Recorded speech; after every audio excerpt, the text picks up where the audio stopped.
Greetings and salutations, Dota fans. Welcome in once again to this Thursday edition of the HyperX D2L Season 4. Leading off our triple header for the day, a matchup of absolute titans here in the West. Na'Vi taking on Fnatic. Now, let's not kid ourselves. Whenever you look at this entire D2L Western group, a lot of talent, a lot of the biggest names in terms of Western Dota, but there is definitely a top tier of teams that are favored to go deep into the playoffs, and of course, one will be directly qualifying to our grand finals in Vegas. That's Na'Vi, Alliance, and Fnatic. Fnatic versus Na'Vi. Whenever we look back at this is likely to be one of the most influential games that we have seen out of the entire Western schedule. We saw Fnatic in action yesterday against Alliance. And Fnatic is just playing extremely well. They're one of only a handful of teams that have been completely untouched in the roster shuffles that followed the conclusion of the International 2013. And it's no coincidence that of those three teams, all of them are Na'Vi, Fnatic, and Alliance. So let's take a look at how these two teams stack up against each other roster-wise. Leading off with Na'Vi. Na'Vi has already made their debut here in the D2L West. They're 1-0 with a solid win there. Puppey, of course, the leader on the support jungle position with Havost holding down the hard carry. Arguably the most popular individual player in the world. Dindy holds down mid with Fnatic out in the off lane.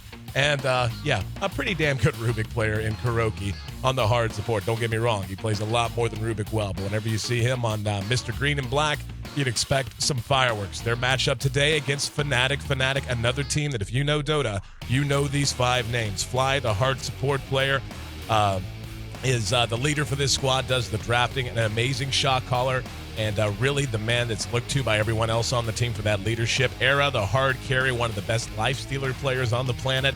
Really good decision-making. Rarely is he caught out of position. Hani in mid, very versatile and flexible in the way he can play mid. He can play as a high-risk, high-reward, but he can also play a stable S4-like sort of a mid when called upon. No-Tail, of course, the support, but No-Tail has a few tricks up his sleeve as well, has a few heroes that he can bust out and surprise you with, and amongst them is Meepo. Haven't seen him on Meepo in a while. Haven't seen him on Meepo at all here in the D2L so far, but I can't say I'd be shocked if we saw it by the time all was said and done. And, of course, Trixie in the offlane. Fnatic has been in action twice. Again, they've gone 1-1 now, being pushed to 3 games against Alliance, and that was actually a run-back revenge match. Those two teams matched up in 2 best-of-3s yesterday, one here in the D2L and one in the Dota Champions League.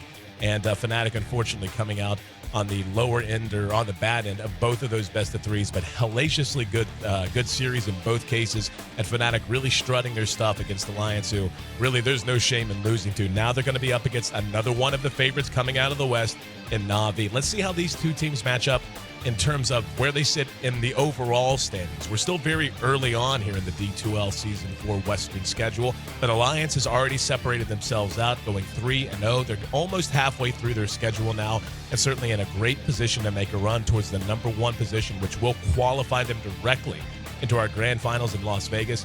Everyone else after that still just kind of getting started. Fnatic again sitting at 1-1.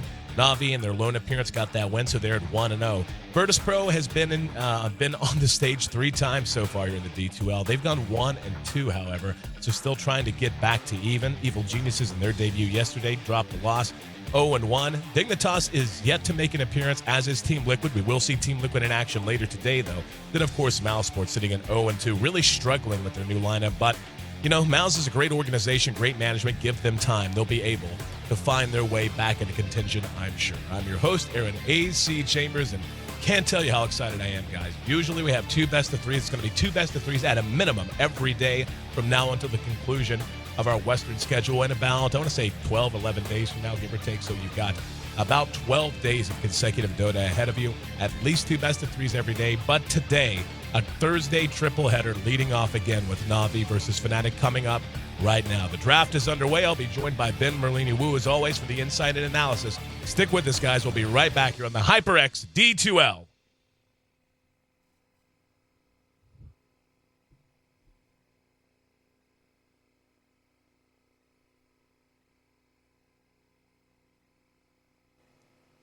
And as we can see, the draft already underway. Game 1, Fnatic versus Na'Vi. Fnatic snatching up that Lich and that Clockwork, while Na'Vi taking a bit of a page out of Fnatic's playbook. Arrow, one of the best lifestealer players in the West. They're not going to allow him to have that hero, though, as they grab him up and put him with the Timbersaw to break down the draft as it stands and as it comes. As always, Ben Merlini Wu, and Ben, you and I mean, we've had a lot of Dota over the last few days, and not looking to slow up anytime soon as we've got our final weekend of Eastern play ahead of us, but still a lot of Dota ahead just today. 3 best of 3s in the West. And we saw Fnatic and Alliance in action yesterday. We knew that match was going to be a real determining factor in how the top tier, for lack of a better way to put it, in this Western schedule would begin to shake out. This is another one of those matches that is going to determine a lot in terms of how the final standings most likely end up looking, because outside of their matches against Na'Vi and Fnatic, I don't think it's a stretch at all to say that, against Na'Vi and Alliance, I don't think it's a stretch at all to say Fnatic is going to come into most matches remaining in the Western schedule as a favorite. They already lost to Alliance. They really want this win against Na'Vi. Yeah, I agree with you there. Fnatic has beaten out Na'Vi the past couple of times they've met, and odds 68-32 in favor of Na'Vi, surprisingly still. I think it's just skewed a little bit. Lifestealer, 6.78 draft, picking him up this early. He gets shut down by a lot of heroes. Now, that 17-second rage is also pretty difficult to survive with. Yeah, the Lifestealer are one of the heroes affected in a very subtle way that somehow seems to make a much bigger difference than it would seem on paper with having his rage cooldown extended. There's also a longer cast point now on open wounds and on rage as well, if I'm not mistaken.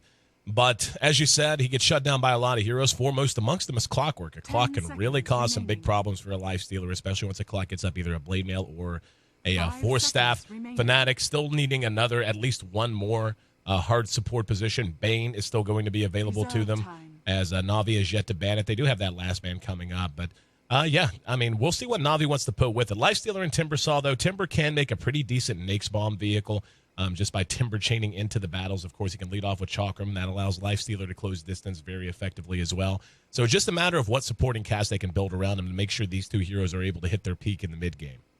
I'm surprised that neither team is going to spring for the Wisp either. Not banned out. Fnatic tends to run it from time to time. It's not very good versus Timbersaw, and I definitely don't think it'll mesh well with as their last 2 picks right now. Chen for Na'Vi. So also surprised that that's not banned out from Fnatic, because he loves to run Chen. I guess it's not really that worthy of a ban because Puppey also plays Enigma in a very, very similar role. So if they want to pick it, they have 2 heroes that they can pick from, or even Enchantress.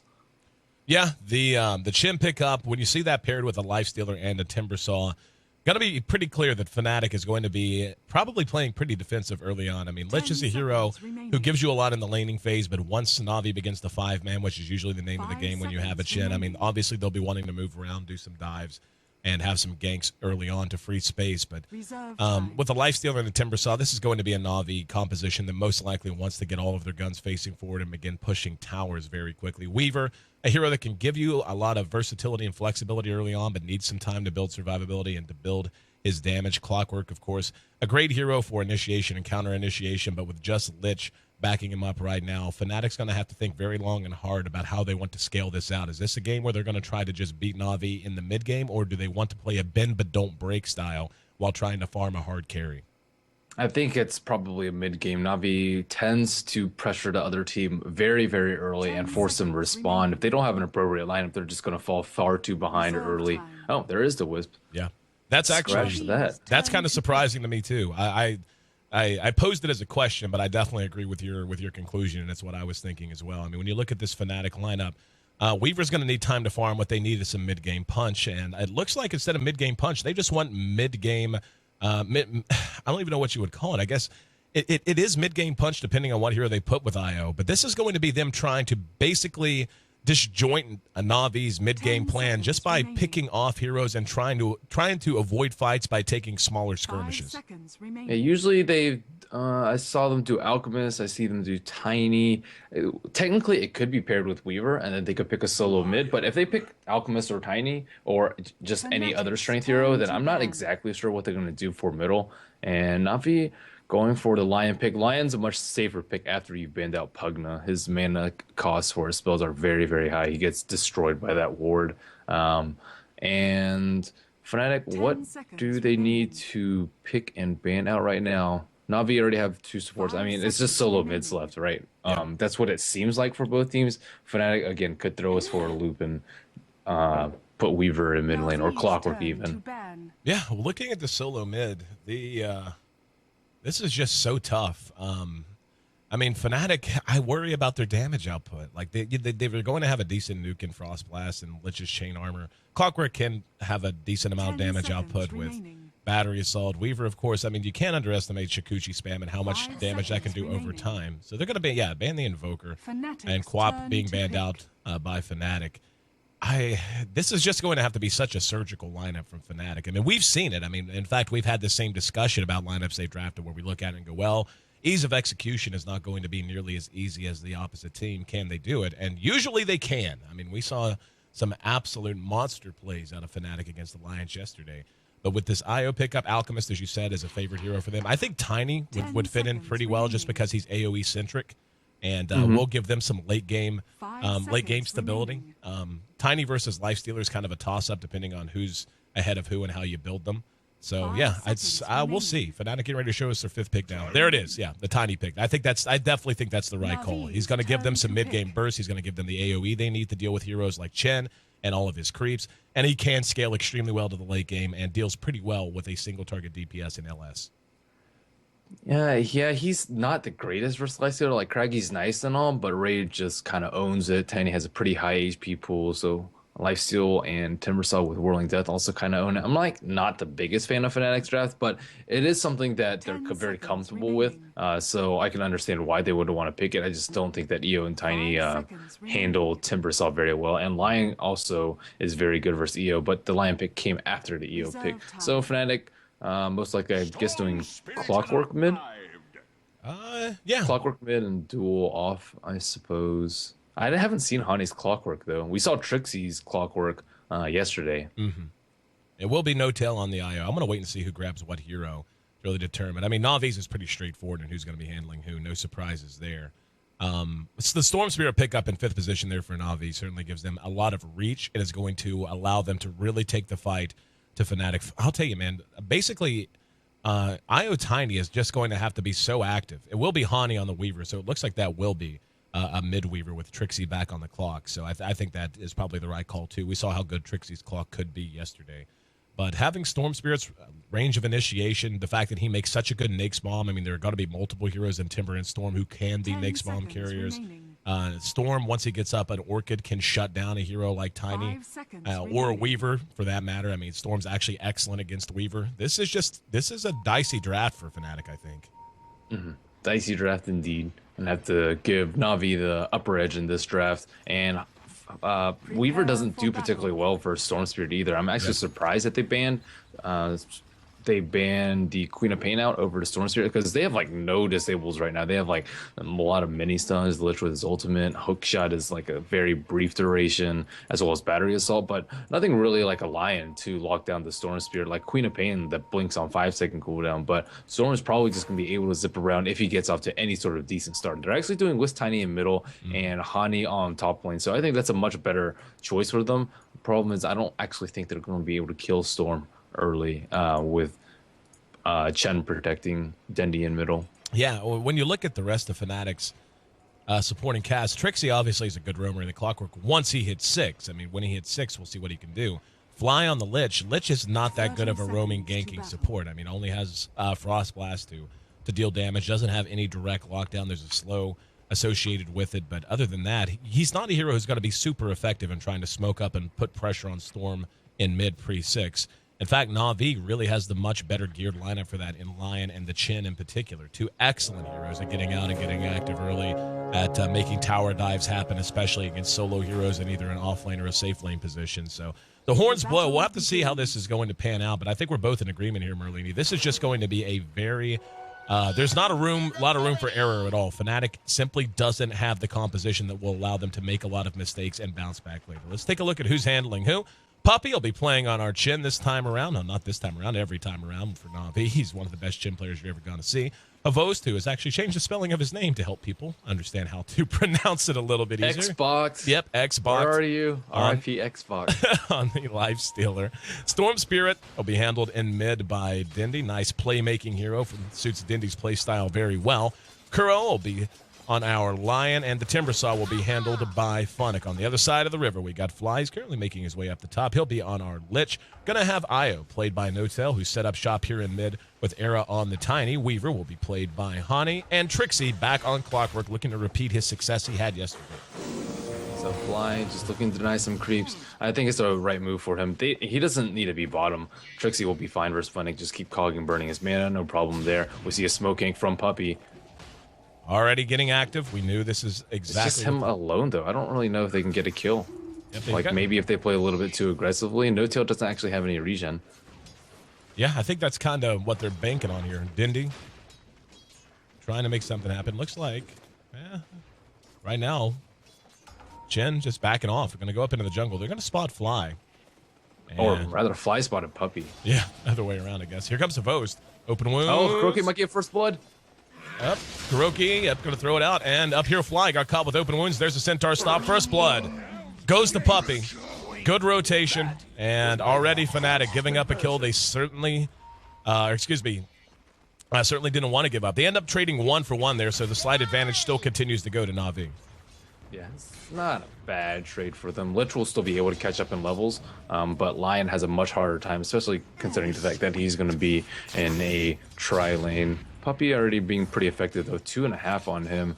And mid, Storm Spirit has 9 and 2 CS. He has more CS than Era right now, so I must say this dual lane is not exactly working out for Fnatic. You really want to be able to shut him down early, like in the 1 through 4 levels, because once he gets 6, he'll just zip away from the stuns.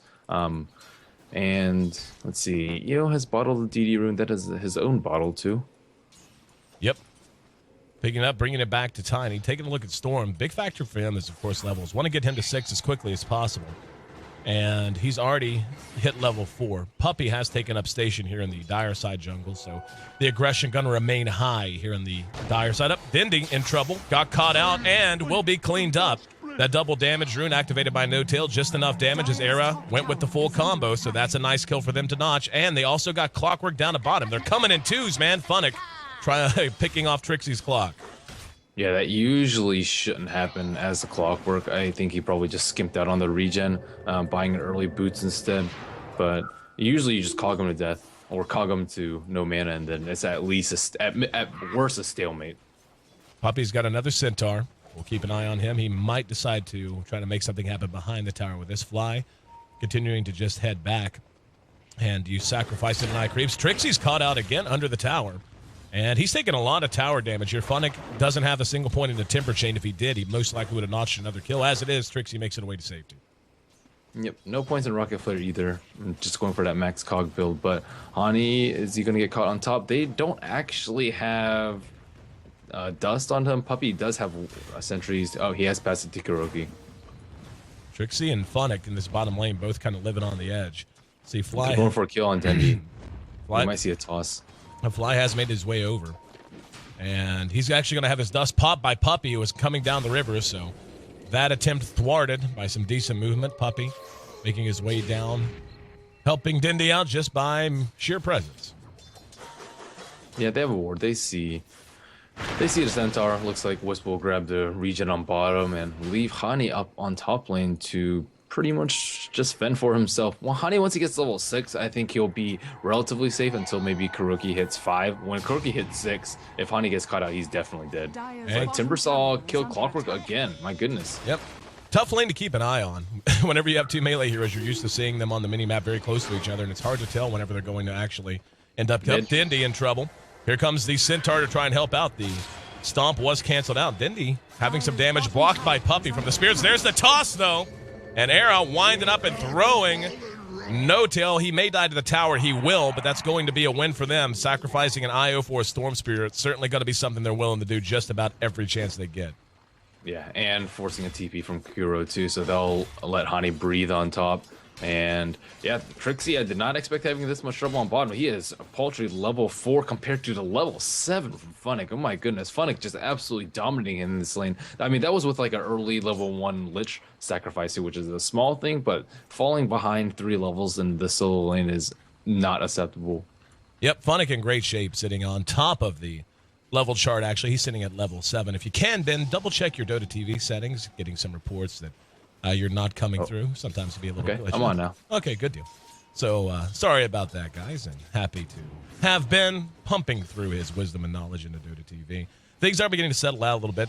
Hani going one-on-one with Havos. Taking a look back at the CS, we see Havos actually on top now, sitting at 34. And the Weaver, unfortunately, languishing at this moment. He's only got 13 at 6 minutes in. Here in mid, we're going to have some action. There's an avalanche uphill to catches Dindy, and the follow-up stun. Dindy's low. Will they get Era? They will manage to clean him up before Dindy drops, and he's not done. He's going to chase him down using ball lightning. There's the slow. The Ursa can't catch him. He's going to hook up with Fly, who actually turns around and gets a kill on a very greedy puppy who was running uphill and got right into the line of fire. Miss on the Earth Spike. Oh, wow, double kill for Fly. The Earth Spike was off the mark. He's able to track him down and use Frost Blast twice. So, yeah, that level problem Fly was having, not so much anymore. He's now level 6. Yeah, I'm surprised that Fnatic didn't have a ward up their hill earlier. The two supports were just camping right here, and their ward right here is just out of vision. Dendy may die here. He's got a haste rune. Should be able to scurry to safety. Era actually had his combo on cooldown as well, so unable to toss out the avalanche for the slow. They're going to have to do something to help out this Weaver. He is being doubled up currently by this Lifestealer, and Fnatic with this lineup already, we knew they had the capability of standing and fighting well so long as they moved well. But they it's 6-5 right now. This is the kind of game Na'Vi wants at this level. They want to be fighting a lot, getting a lot of levels and a lot of gold from early skirmishes. And more than anything, they want Hani to feel scared to come out of his lane.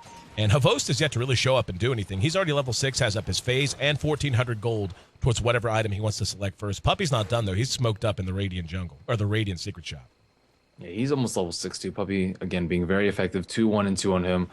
Is he going to be able to get a kill on Hani? I don't think so, not without 2 disablers. He does have a sentry ward. Hani is level 7, though. He only has 700 HP. No boots, actually, to his name. He might be able to catch the courier here. Chicken. Yeah. Yep, he's going to. That. Oh, wow. Wow. He just flat out misplayed that. Now we're going to have Avosh using Infest to try and melt Hani down. Hani does have time lapse if needed. There's the open wounds. He's going to Shikuchi away. Elsewhere on the map, all seems quiet, so we'll pursue this out. We'll be able to make it away. That's a rare misplay from Puppy. Puppy just flat out, he kind of got a little confused, I think, in terms of auto-attacking with those creeps. At least he should have gotten one more auto-attack off because he was winding up for it, but he moved and missed his opportunity. So Hani getting an early medallion, so we could see a very, very early Roshan with level 1 frost armor from Lish. Well, he is Trixie, level 7 right now. Very low. Has to cog out as Puppy spotted him with the Satyr and the Centaur. Elsewhere, Fnatic continues to find his farm. He's sitting at 31. Level 8 now. Match up. Hang on, Puppy. Spotted out. Hani's there with him. Tethered up with No-Tail, and he's going to dive this out. He's got a time lapse, and will use it, I'm sure, right after this. Nope, not even going to do that. Just going to turn and fight. Throws out the Swarm, little armor reduction, plus that medallion he picked up. Medallion on Weaver. Kuroki is no man's land. Yep, caught out, blown up. So we see the hook from Trixie to lead things off, and Era there to help clean things up. But I really like this medallion pickup on Weaver. It's a nice item for him. He's already got his Aquila up as well. Just gives him a little bit more survivability, of course, with having armor. Allows him to fight a little bit more effectively in one-on-one situations, and does help him with some mana issues as well. Yep. It's not a bad pickup at all. He doesn't really need move speed, not very early. Just Shikuchi being able to provide most of the move speed that he wants. No-Tail needs his level 6. He's about a little over 2/3 the way into there. And Trixie was having quiet game before then. Fly getting cut out on bottom. Yep. Was jumped on by Dendy. Yep, this is why you draft a Storm Spirit. Trixie's right on him. He doesn't have a hook to follow it up, though. Looks like there will be a rotation. Oh, they're coming. There's a TP in mid, too, from Wisp. Yep. But Dendy probably just zipping across the cliff. Oh, he actually shorted it a little bit. Funix right on the high ground, and there's TPs in mid. Not doing much with him. Era is going with so far anyway, going with a fairly carry-esque kind of an approach, going with that race car, tiny kind of ability. He's gone treads. They're looking for a kill on top. Hani is kind of too low to stand up to them. Oh, there's a Hex and the open wounds. He's got time lapse. And he's going to be able to use it. And here they come. The cavalry arrives. Kuro in trouble. Can they finish him up? Io right on top of him. Havosh trying to get away. There's a Timber Saw response. Chakram comes in. Fnatic next on the list, so Fnatic responding very quickly to that gank attempt here in mid. No-Tail's actually been caught out as well. He will be able to tether to the high ground. One more auto attack will do it, but no opportunities. He manages to get just out of range. So Fnatic, and this is what Fnatic does so well and why they're one of the few teams that continues to run Io post 6.79. They are just so good at responding and communicating with IO and relocation ganks as a team. Yeah, if he didn't have a bracer there, if he had boots instead, he would have died for sure. And yeah, take a look at Tiny's build as soon as I see if they're gonna. Yep, they're gonna try to grab Hani again. Jumps on him. Here comes the Lich ulti, and Dindy able to jump away. Can they track him down? Hani's right on his tail. He's got time lapse in 5 seconds if he wants to play Chansey. It looks like Funnic's gonna be able to scare him away though. Yeah, I thought Fly was going to be able to get another Frost Nova on him. That would have been a very high priority kill for him. Dendy's actually suffering a little bit. 32 CS, but he has died 2 times and only seeing power treads and some not too expensive items. Take a look at Era. He did opt to go treads instead of phase boots, but he has added a set of drums, so he is playing kind of a hybrid build. Again, looking. I think treads is better with the Wisp. Yeah, I agree with you. I very much do so. But we'll see. It looks like this will be a carry Tiny build. Yeah, carry Tiny, bringing it back. Kurogi also needs level 6. It's almost 11 minutes in, but if one of his ganks goes successfully. Era caught out, Vortex back. No Tail's there to try to help. Will he get him out? He will not. The relocate got canceled. Yep, and now Trixie coming in. There's Kuro 6. Finger of Death making its first appearance in the game, and Kuro having a nice laugh about it. Na'Vi fell behind there, but a big 3 for nil exchange there in mid makes it 10-9. We're at 12 minutes in. The gold is now back. Well, it's been in Na'Vi's favor. It was dropping back down close to 0. Now back up to 2,000 to their advantage. The experience is actually just about dead even. Yeah. Na'Vi just playing very well in this mid game. Like, a lot of their ganks are failing, but the ones that they're ganking successfully, it's like a big 3-0. And the ones that they're failing is not that bad of a loss for them. So Dendy picks up an Invis rune, and yeah, he's been contributing a lot to his team. Even though he has 2 deaths, he's like ganked bottom, ganked Era, just very good jumps from Dendy. Dendy is, I mean, you take a look at his build. He's gone treads plus dual null talisman. This is a Storm Spirit that wants to get a lot of work done in the next 5 minutes. You know, you don't build 2 null talismans this early when you could be banking that money towards an Orchid or even a BKB if that was your choice. Usually, if you're going to go with this kind of a build on a Storm, you're going to want to be active, and you want to get a lot more work done before 15 to 20 minutes. We can see Fnatic's actually in position here in mid, trying to catch Na'Vi getting aggressive. And Funnic, at this point, yep, he's added a point booster. So Funnic already beginning to feel a little bit tanky. Yeah, it's just a little bit too late for them to do this. Like, Na'Vi already pretty comfortable with their leak and decide to play passively right now. Trixie just not having that big impact clockwork. He's not exactly at the right place at the right time. Dendy TPing top. Looks like he wants to get a kill on Hani, but Hani sensing it out. There is a ward behind the tower, so they will be able to go behind if they so desire. Hani actually Shikushing past it, but they still see him. But without Funnic there, I don't think they can kill him. But he's going to make his way over. Yep, he's got time lapse, and they spot him out. Good game since they're out of Hani. Trixie might hook Kuro if he comes up. Taking a look at in mid, Fnatic definitely wanting to get something done here. Trixie sitting up on the high ground, and Kuro just right below him. No vision at the moment, though. And he's going to spot out Dendy in about 5 seconds time. Dendy checking the 14-man on top will not get it, and there they are. They're ping him out. Trixie. Oh, he cogged, and now he's going to TP up to top. Haste rune, the rune that spawns. And looks like he might try to make something happen on Funnic. He's got Hani behind him. In the meantime, Fnatic just kind of playing defensive, just playing a little bend but don't break. And Funnic still hasn't died yet. He is pretty farmed. Yep, 3-0-0 for him. And it looks like Trixie's just thinking jungle farm right now. I thought they might try to make something happen on him. Looks like Fnatic just really wants to farm a little bit longer. Yeah, I don't really know what they're farming for. Maybe an item on Weaver. I think they can do Roshan if they ever win a fight, but the problem is if they lose a fight, then they'll probably lose a T1 and then lose Roshan control. So it's a risky proposition for them. Clockwork's still really poor, too. Just boots, bottle, magic stick, and stout shield. 15 minutes, and this is not the same Trixie Clockwork that we saw in yesterday's matchup.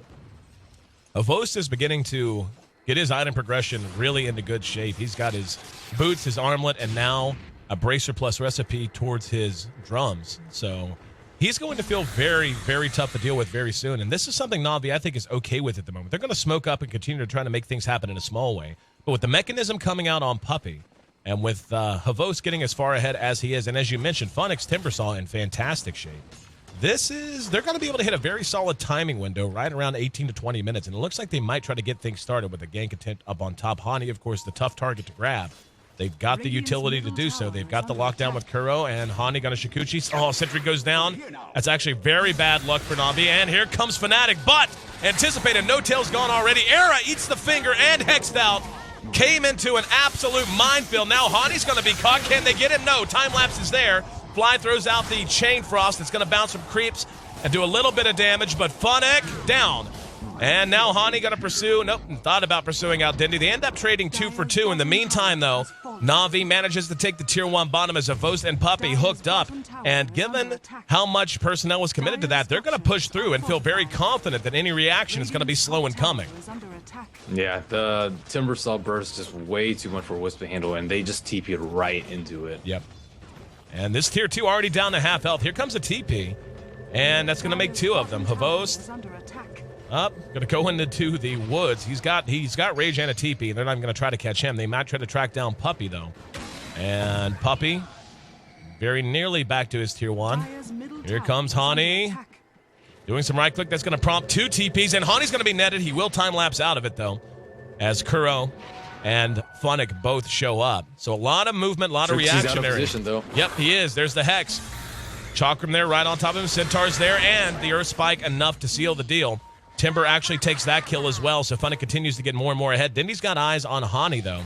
And there looks like they want to push off this, and why wouldn't they? With clock down, that counter initiation potential much diminished. Yeah, Hani is playing very, very safe this game. Like, he has dodged so many ganks, being going this defensive build and just having really good game sense. Dendi has a lifesteal inside of him, so looks like we could see a very, very dead Era soon. And or Fly. Oh, this could be bad. Dindy. Oh, there's Era. There's Fly. Oh, he's going to jump. There's the Infest out. Fly. Brought down in a hurry. They rush behind the tier 2, and Fnatic being zoned out effectively. This tier 2 going to drop for free. They're going to mech through any damage that did exist. And this is what we knew they would have the capability of doing. They're going to try and pursue it. Nope, not going to try to pursue to the tier 3. At this point, Na'Vi, though, only taking down 2 towers. They could try Roche. They might want to take down the mid-tier 1 before they do, though. There's no way they can take out Roche right now. It's way too risky for them. Electro Chain Frost will just decimate them, and Clockwork is very good at fighting those areas too. They just need to keep up the pressure, though. They have the really potent gank with Storm Spirit, Infest Bombs, and Lion. They have so much burst that a relocate gank usually won't come in time, or if they just have Timbersaw, they can counter gank it like on top. So that'll be in very good position in the game. The Wisp, I mean, the Wisp Tiny is like, it's like you don't pick it versus sort of lineup. Like Na'Vi just, they were prepared for it. They didn't have to ban it out because their lineup was very well equipped to handle it. Like Lifestealer can just rage TP away if he so desires. Chen with the early game should be able to keep a Wisp lower level. Storm Spirit can just jump around and line just bursting him down. Timbersaw versus double strength heroes. Yes, please. And here we go. They begin firing away on the tier 1 mid. There is no glyph, so this will drop uncontested. And down that goes, and we're going to hear a jump. Actually just, okay, there he is.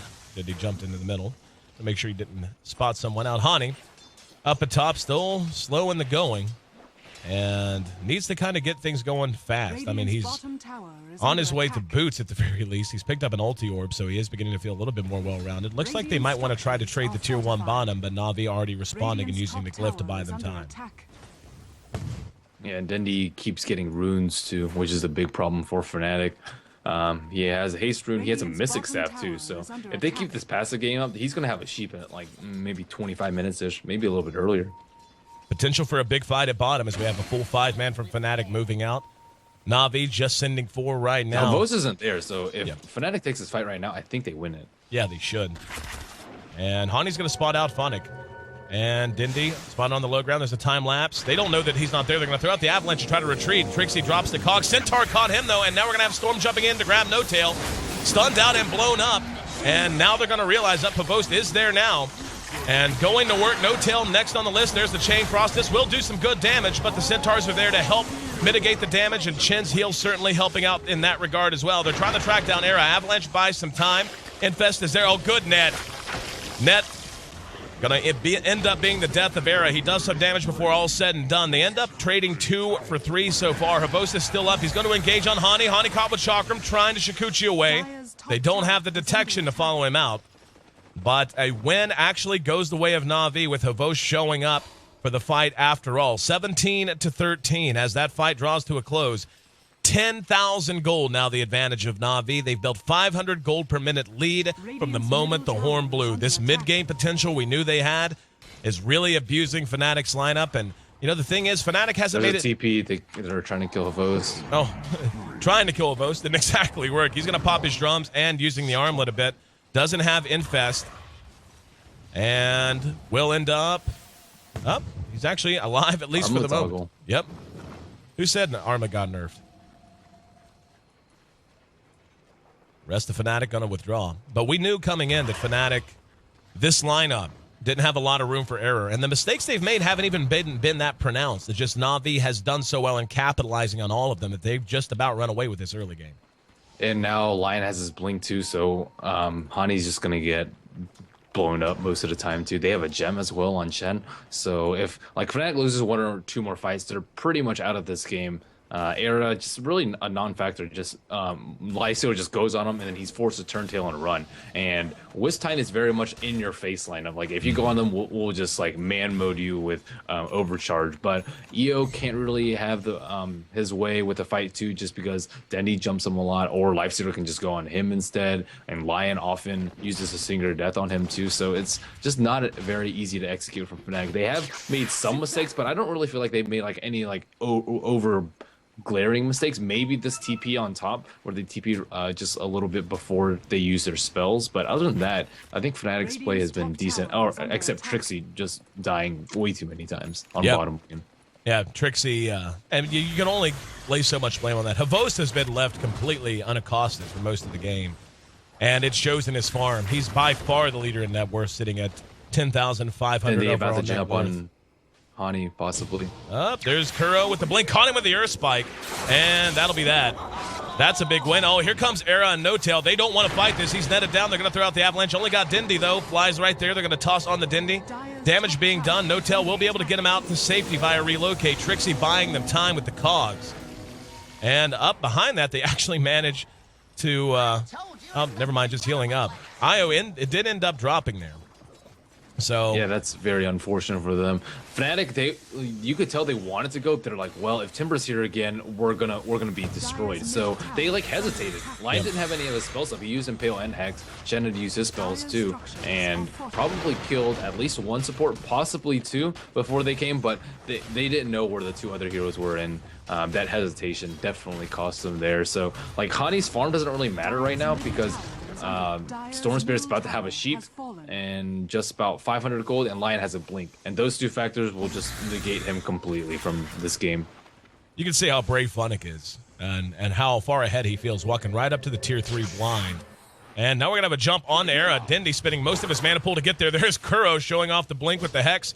Earth Spike, open wounds, and the burst is there. Era no longer there, as he's brought down yet again. Era not having the best game, sitting at 2-5 on a duo mid Tiny. You simply can't afford to have that performance out of that hero in this situation. Otherwise, you're not going to have any kind of mid-game real damage potential. That's what we're feeling now. I mean, Fnatic, even at bottom, they had a chance to take that fight, and they're just not feeling very confident. I mean, the Tiny just simply isn't that well built, and with Havos getting huge with his S and Y done, plus 1,700 more gold on top of it, wow. Fnatic's just going to go get himself another free kill in mid. Trixie just gets blinked and Impale fingered in mid. And Trixie just, not really doing anything this game. Na'Vi controlling pretty much the whole entire map right now, and it's GG. Yeah, it's pretty brutal. Tiny can't do anything. Weaver can't do anything. Their strength lies in like being able to split push, apply pressure around the map, and then react to the opponent with their excellent mobility. But they've fallen way too far behind to take any sort of engagement like that. The blink on Kuro and Sheep on Dendy really sealing the deal. I don't think Fnatic played poorly. They have to draft better against Na'Vi. Na'Vi just drafts so well according to Fnatic's playstyle and picks. Yeah, and that's really, I mean, it's no secret Puppy's drafting is just some of the best in the business, especially against teams like Fnatic, who they know and play against and see very, very commonly. And really, it comes down to the laning phase. Na'Vi's composition had its strengths. It certainly had its weaknesses as well. But the way the laning phase panned out, you can't have a solo Timber that's killing your solo Clockwork over and over. And you can't have a Weaver who comes out at 10 minutes with approximately 20 CS. Like, he's just not going to be able to contribute soon enough. The Medallion pick helped with that a little bit. It was a nice midway item that was going to give him a little bit more relevance. But in the end, Na'Vi just playing a little bit too well. Standout performance from Fnatic. He finishes 7-1-4. Didn't he went 5-3-8? Not too shabby, but involved in 12 of the 22 kills was Lion. He was there for most of them, and as was Chen at 13. And Havos, just a quiet 4-1-3, but a full inventory, 501 GPM by the time all was said and done. Game 1 in the books, 22-13. The final kill score, 24 minutes, 40 seconds, the official game time. I'm your host, Aaron A.C. Chambers. Thanks again, guys, for being a part of the broadcast. This is the front series of a triple header here on this Thursday edition of the HyperX D2L. Game 1's behind us. Fnatic, who lost to Alliance yesterday. Again, let's be honest, there's kind of a triumvirate of teams favored to go deep into the D2L Western bracket. That's Na'Vi, Alliance, and Fnatic. With Fnatic already losing that match, they don't want to end up going 0-2 against their rivals. Going to have to get things back on track in a hurry and win 2 in a row. Na'Vi, though, they're thinking 2-0 sounds good for them as well. And certainly thinking they want to remain perfect here in the HyperX D2L. On behalf of myself and Merlini, we'll be right back. Stick with us.